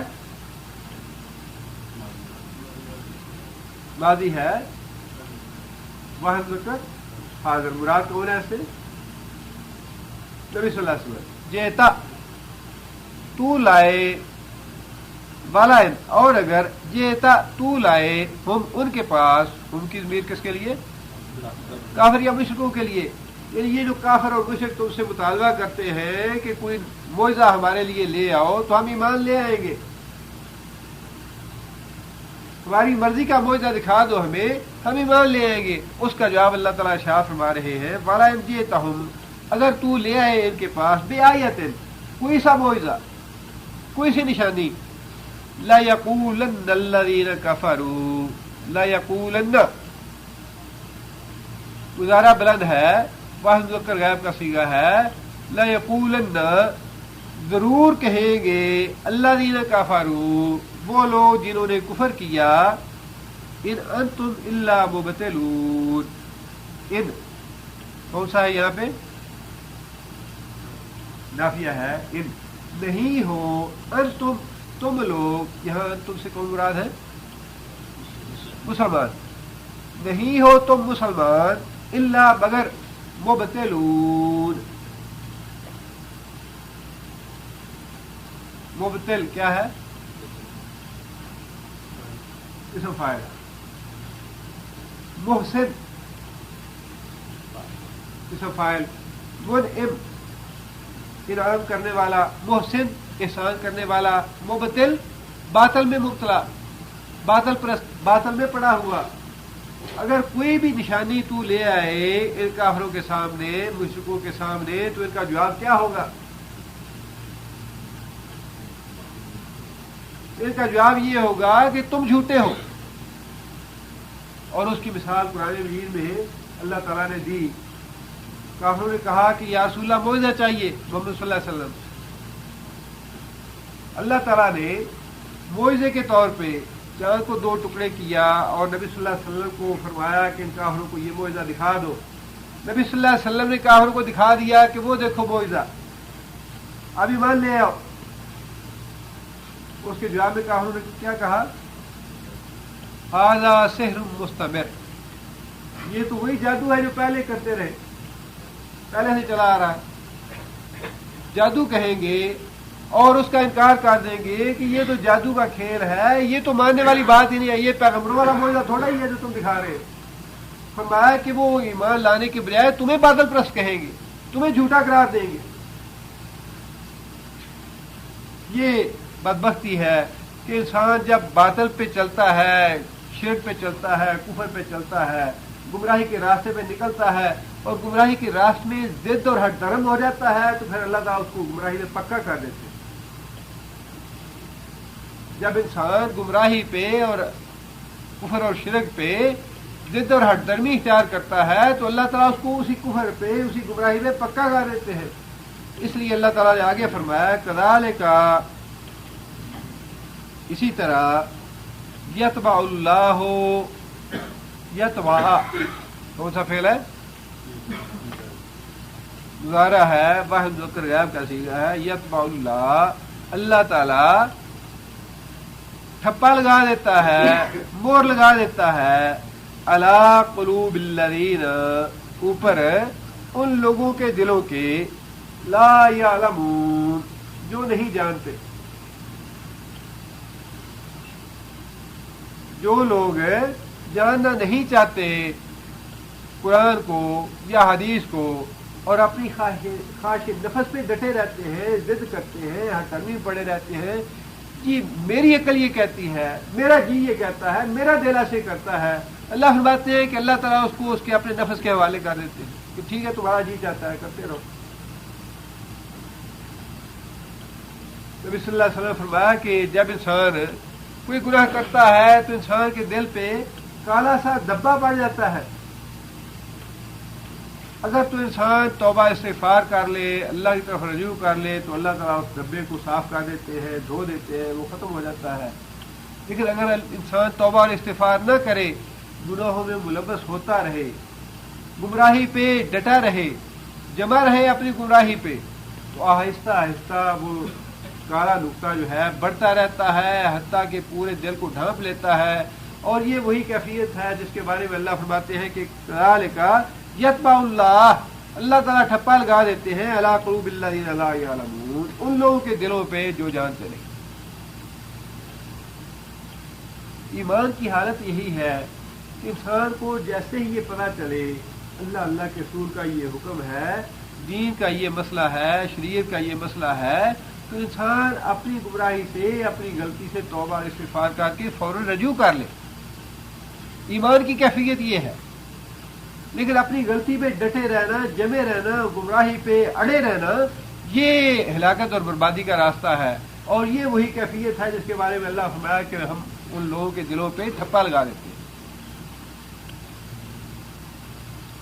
آگے پھر اللہ تعالیٰ نے کیونکہ کافروں کے ساتھ اور مشرکوں کے ساتھ معاملہ ایسا ہی چل رہا تھا کہ سارے توحید کے دلائل بھی دیے، قیامت کا ذکر بھی فرما دیا، اور پھر اس کے بعد اللہ تعالیٰ نے معجزات بھی سارے دکھا دیے. لیکن اس کے باوجود ان کا طرز عمل جو ہے ویسے کا ویسا ہی تھا. لہذا آخر میں اللہ تعالیٰ نے نبی صلی اللہ علیہ وسلم کی تسکین کے لیے اور نبی صلی اللہ علیہ وسلم کے اطمینان کے لیے یہ بات ارشاد فرما دی فاصبر، اے محمد صلی اللہ علیہ وسلم اگر یہ ایمان نہیں لاتے تو آپ صبر کیجئے۔ اب یہ بھی نبی صلی اللہ علیہ وسلم کی بزرگی اور عظمت اور فضیلت کا ایک بڑا درجہ اللہ نے دیا تھا نبی صلی اللہ علیہ وسلم کو، کہ اتنا کچھ کرنے کے باوجود نبی صلی اللہ علیہ وسلم دیکھ رہے ہیں کہ یہ کیسے بدبخت اپنی گمراہی پہ اڑے ہوئے ہیں، کفر شرک پہ اڑے ہوئے ہیں، بات کو مان نہیں رہے، معجزات کو یہ جادو کر کے کہہ رہے ہیں، لیکن اس کے باوجود نبی صلی اللہ علیہ وسلم کے دل میں اس بات کی کڑن تھی، اس بات کی تکلیف تھی کہ یہ لوگ کسی طرح ایمان لیں۔ ایمان کیوں نہیں لاتے؟ اللہ تعالیٰ کو یہ بات ارشاد فرمانی پڑتی کہ اے محمد صلی اللہ علیہ وسلم جو کچھ یہ کر رہے ہیں ان کے معاملات پہ آپ صبر کیجئے، ہم نے آپ کو ان کے لیے کوئی داروغہ بنا کے نہیں بھیجا، کوئی وکیل بنا کے نہیں بھیجا۔ آپ کی ذمہ داری تو اتنی ہی ہے کہ آپ پہ پہنچا دینا فرض ہے، وما علیک الا البلاغ، تیری ذمہ داری اتنی ہے کہ پیغام پہنچا دے، اس کے بعد اگر یہ ایمان نہیں لاتے تو وبال ان پہ ہوگا، تمہارے اوپر کوئی اس کا وبال نہیں ہے۔ فاصبر، اے محمد صلی اللہ علیہ وسلم صبر کیجئے، ان وعد اللہ حق، بے شک اللہ کا وعدہ برحق ہے۔ کون سا وعدہ برحق ہے؟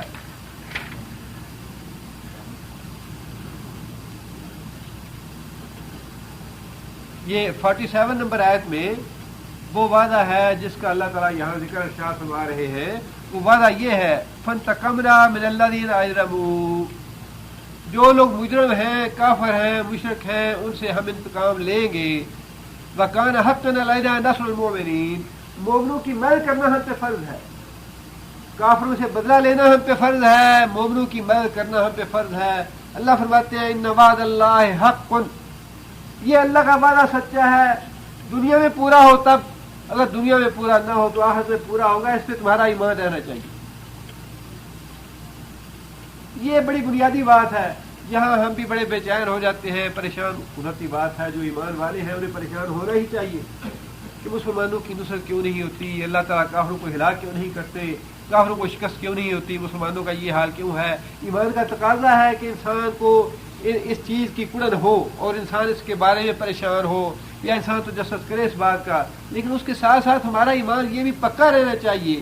جب اللہ تعالیٰ نبی صلی اللہ علیہ وسلم یہاں انسان تھے، بشر تھے، کبھی یہ بات ذہن میں آتی ہی ہوگی کہ یا اللہ ان کو پکڑ ہی لے، تو اللہ تعالیٰ نے نبی صلی اللہ علیہ وسلم کو فرمایا کہ صبر کرو، وہ وقت دور نہیں جب ہمارا وعدہ پورا ہونے والا ہے۔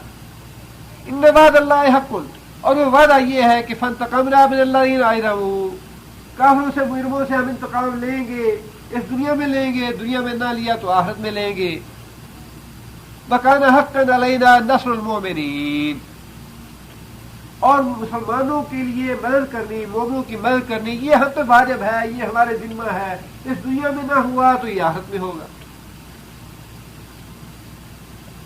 اور یہ تو آج کیونکہ دنیا کا معاملہ ہے، ہم اس میں مضطرب بھی ہو جاتے ہیں، جلدی بھی کرتے ہیں، ایسے کیوں نہیں ہوتا، ایسے کیوں نہیں ہوتا، لیکن حقیقت یہ ہے کہ جو چیز اللہ تعالیٰ آخرت کے لیے ذخیرہ کر لے، انسان کو اس کی قدر و قیمت آخرت میں ہوگی کہ اللہ تعالیٰ نے ہمارے لیے ہمارے ثواب کو آخرت میں ذخیرہ کر کے ہم پہ کتنا بڑا احسان کیا ہے۔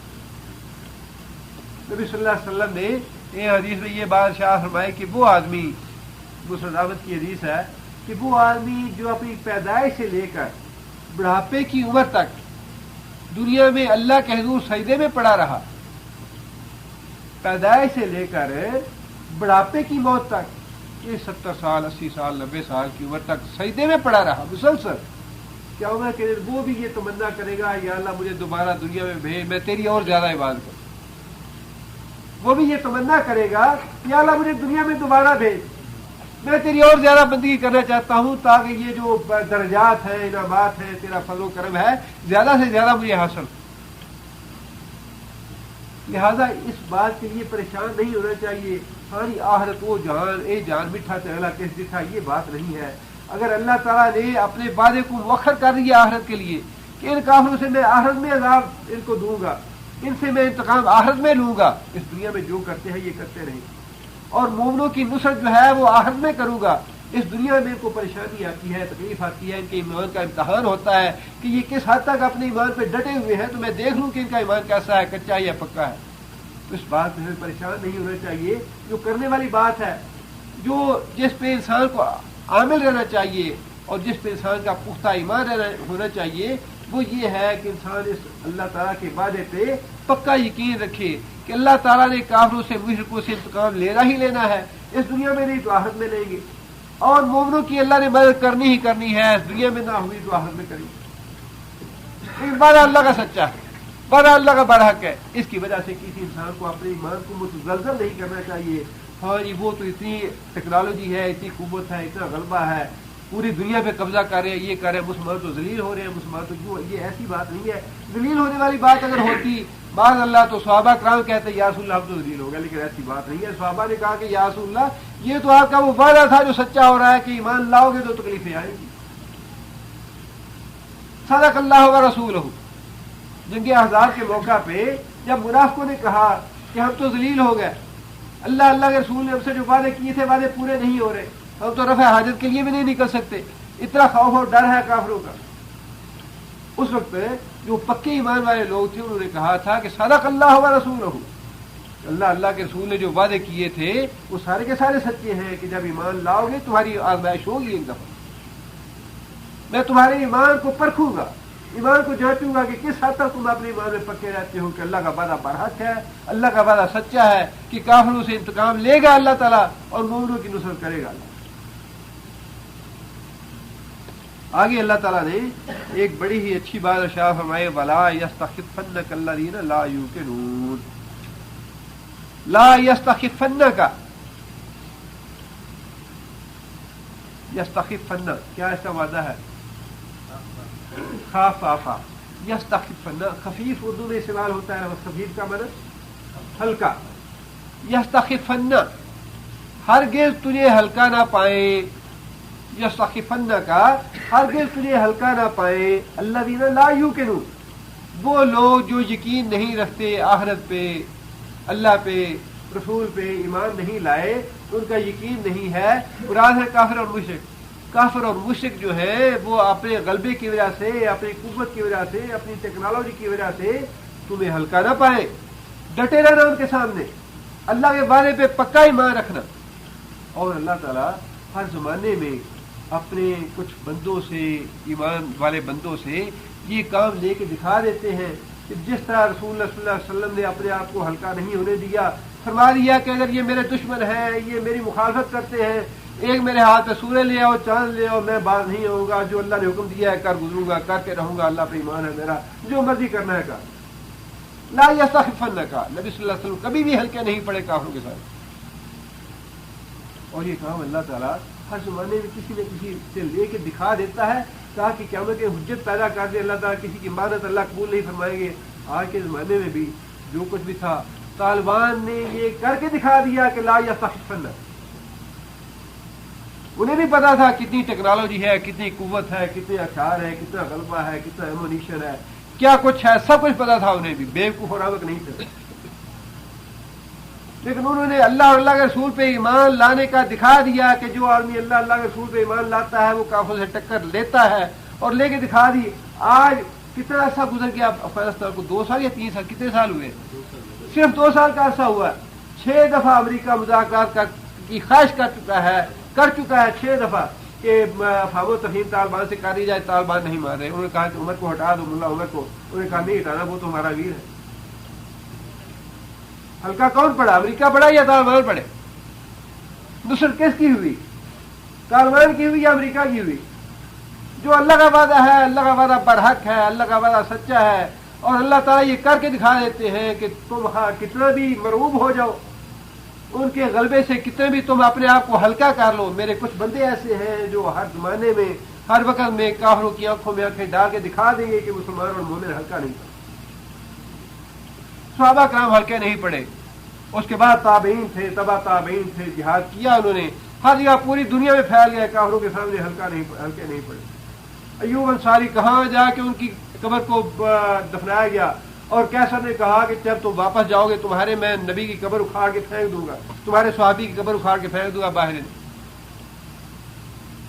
اور صحابہ نے کہا، اس وقت جو خلیفہ تھا اس نے کہا کہ تم نے اگر ہمارے ایک آدمی کی قبر کو اکھاڑی تو ہماری پوری ریاست میں اور اسلامی مملکت میں جہاں بھی جتنی قبریں ہیں ساری کی ساری اکھاڑ دیں۔ تو اٹھا کے دیکھو ہمارے ایک آدمی کو لا یستخفنک، کافر تمہیں ہلکا نہ کرنے پائے. اور پھر یہ ہے کہ اللہ کی تو نصرت ہے، اللہ تعالیٰ تو روب ڈال لیتے ہیں کافروں کے دلوں میں. اللہ کہتے ہیں کہ میں روب ڈالنے والا ہوں کافروں کے دلوں میں. خواہ کی ٹیکنالوجی ہے، جو کچھ بھی ہے، آج وہ مرعوب ہے طالبان سے امریکہ کہ کس طرح میں جان چھڑاؤں ان سے. بار بار مذاکرات کرنا چاہتا ہے، وہ مذاکرات کرنے کے لیے تیار نہیں ہے کہ ملا عمر کو ہم نہیں ہٹائیں گے، یہ ہمارا امیر ہے، امیر المومنین ہے.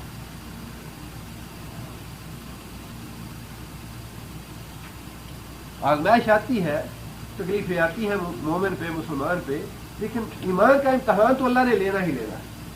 سورہ العنکبوت جو ہے اس کے آغاز میں اللہ نے بات ہی ارشاد فرمائی ہے کہ کیا تم سمجھتے ہو کہ ہم جنت میں ایسے ہی چلے جائیں گے؟ اللہ تمہارے ایمان کا امتحان نہیں لے گا.